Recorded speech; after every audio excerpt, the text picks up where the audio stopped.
Lapad nga pagbaha, landslide ug rockfall, kilat ug buhawi, mo'y nasinati sa dakbayan ug lalawigan sa Sugbo sa milabay nga weekend.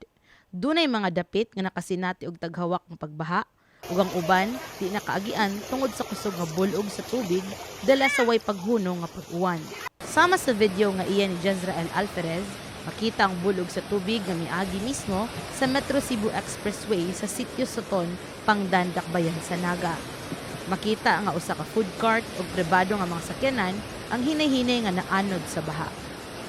Samtang sa lungsod sa Barili, lapad nga pagbaha sab ang nasinati sa mga residente.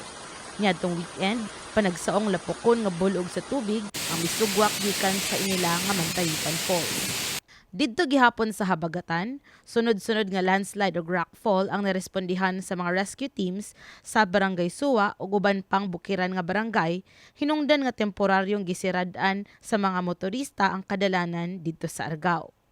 Samtang gawa sa pagbaha, nasigpatan ang usa ka buhawi nga naporma sa kadagatan sa Makaas, lungsod sa Katmon.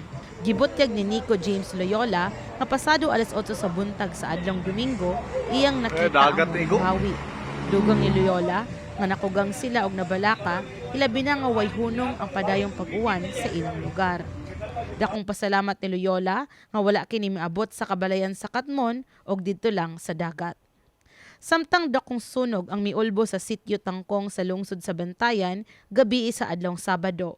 Gikataho nga ang maong sunog nagsugod human maigo sa kilat ang Pinoy-anan nga iya ni Vice Mayor Tony Montemar.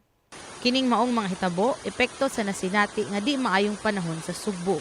Base sa Pag-asa, ang habagat mo'y nagdala sa pag-uwan dinhi sa Sugbo ug sa Kabisayan. Pahimangno sa Pag-asa nga kanunay magbinantayon sa posibleng pagbaha ug pagdahili sa yuta sa mga mosunod nga adlaw kung aduna paghihapoy mga pag-uwan.